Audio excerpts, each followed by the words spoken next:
Alright, so today we're gonna be removing the bed. I got the engine off. I'm setting up to remove the bed. According to what I saw is that the bed is pretty much unbolted already.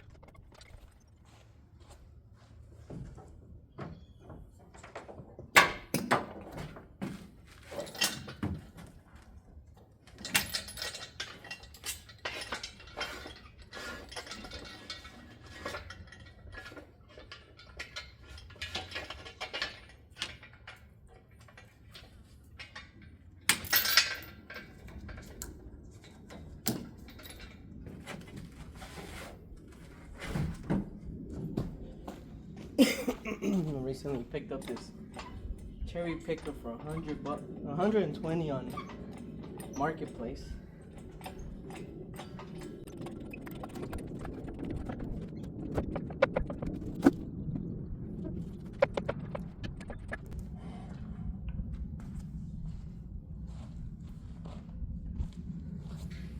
Looks like it released.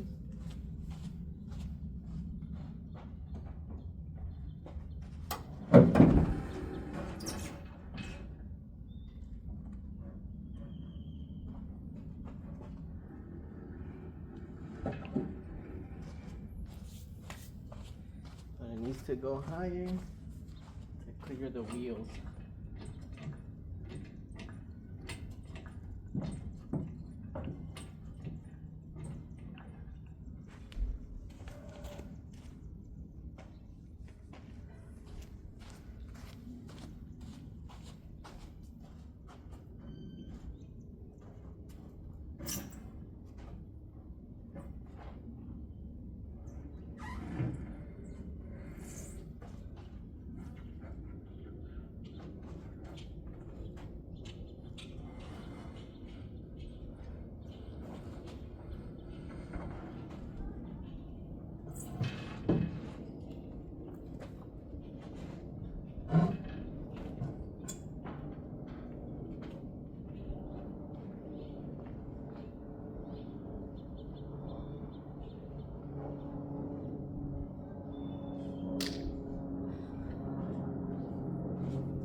So now let me figure out what I'm gonna sit this bed on. So we got the 454 off the bed. We got the bed off. Easy process because it was all undone. This is what the frame looks like.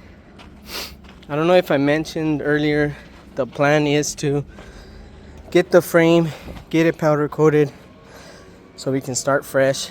I didn't know it was missing the gas tank, but luckily I'll order one and we'll start with the new gas tank, which is probably the best thing to do since the truck is an older model. I'm winded. All this by myself. And I'm new to all this stuff. I never really did this to a truck before. But we're gonna get it done, hopefully. Pinching on it off camera. It's just because it's simple stuff. Got the fenders removed, the bumper, the grill. Eventually we'll get the wheels removed. This whole front part. Because the main goal is to get this frame powder coated. Pretty much gonna be a complete build. Never done this before, but I'm taking on this project. The cab is pretty much removed. Got all the support mounts off. Just have to lift it. Find a way to get it off the frame. Everything should be disconnected. Just some random wires, which is not a big deal because they're all eventually gonna get replaced.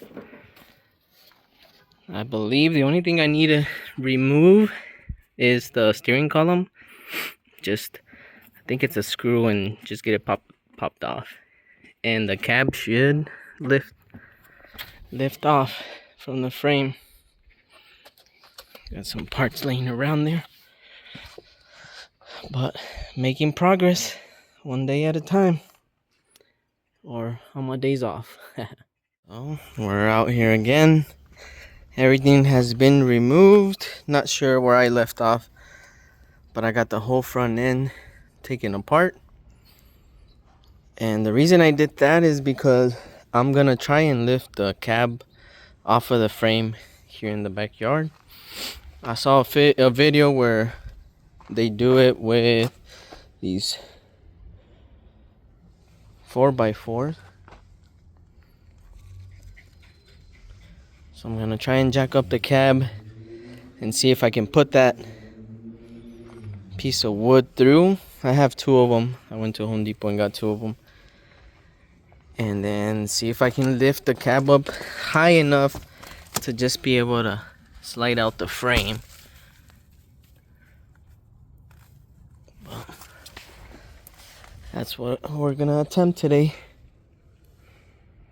And I'll probably just hyperlapse it because I'm not sure how long it'll take. I think the only thing I need to disconnect is the e-brake and the steering column. I think the e-brake should be on this side somewhere.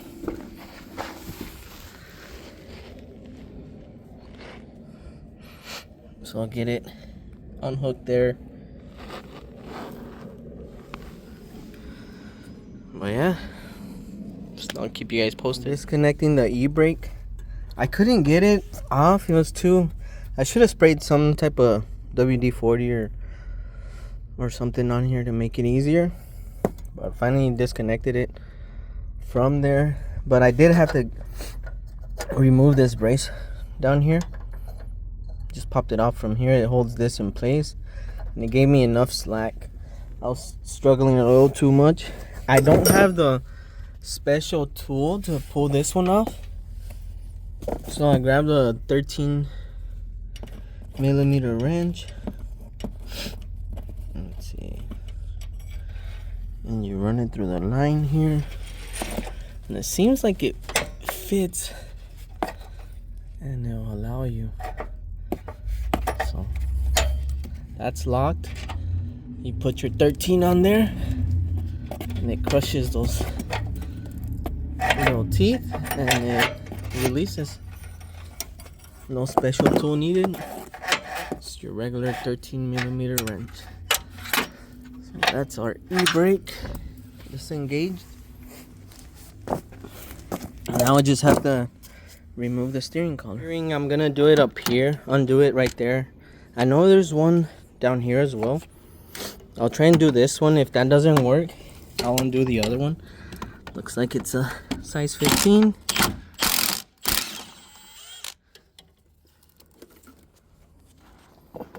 It's hard to do this with one hand. Pop this off. Put my nut back on there.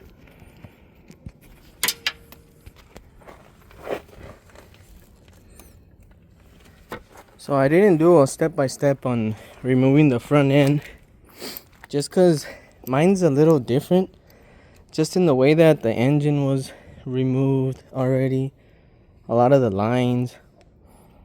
So, but it's pretty straightforward, and there's quite a few videos on there that show you how to do it. But it's not seized. It looks like it'll come right off. So we'll get to lifting the cab up.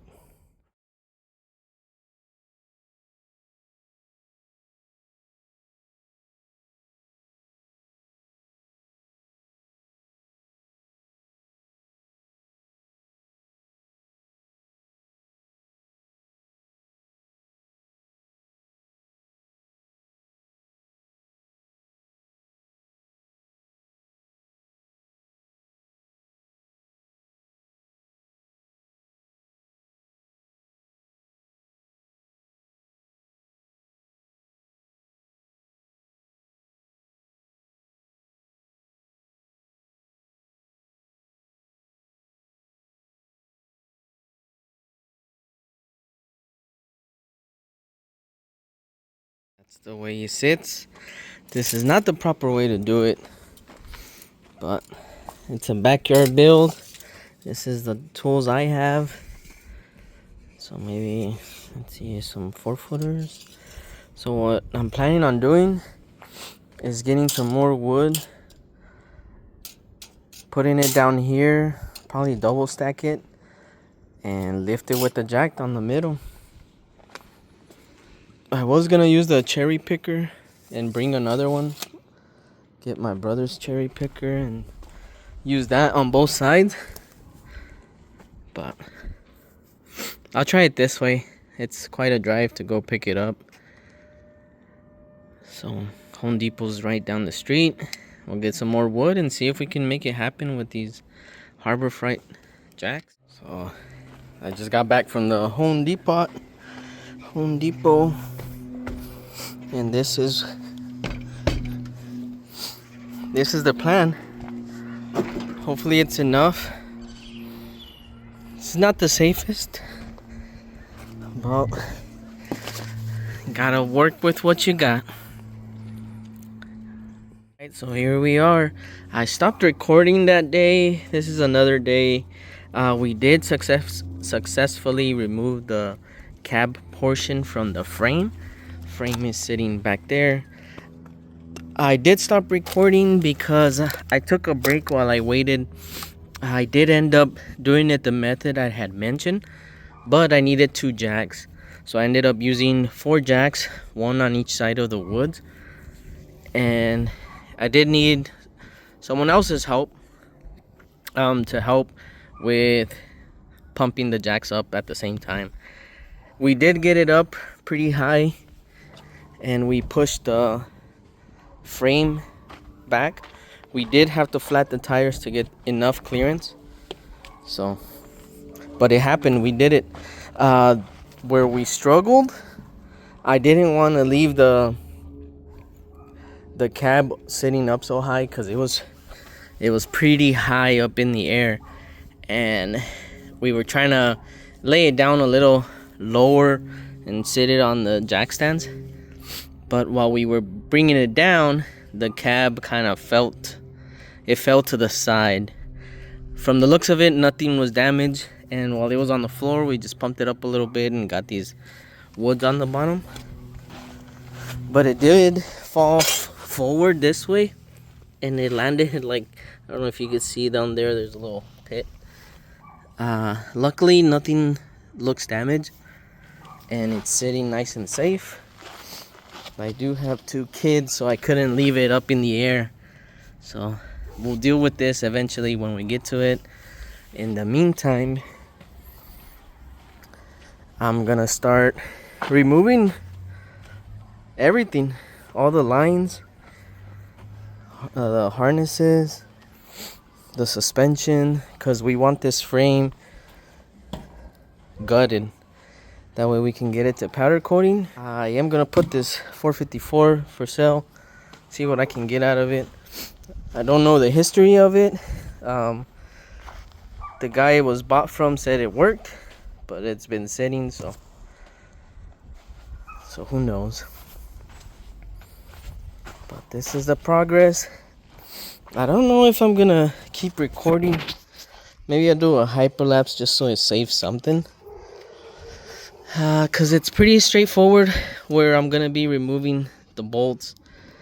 I'm gonna focus on the lines first. You got your brake lines and your fuel lines, which these are all messed up. I did find a website where they sell the brake lines new, stainless lines, and I think we're gonna just buy new lines for the brakes so we can start fresh. I am also considering gutting the differential and taking it to get powder coated. The suspension, I've been looking around. I do want to do a notch, but I don't know a lot about trucks, so I've been doing some research, and I did like the 4-link suspension. So I've been looking at the 4-link suspensions. They are pricey because I don't know how to weld. and they have some bolt-on ones that I've been considering, so I'm gonna have to work to get one of those hopefully. If not, we'll just do a notch, not a big notch, maybe a 4/6 for drop it 4 inches in the front and 6 in the back. But yeah, that's where we're at right now, and I'll set it up just to do a hyperlapse while we got the frame.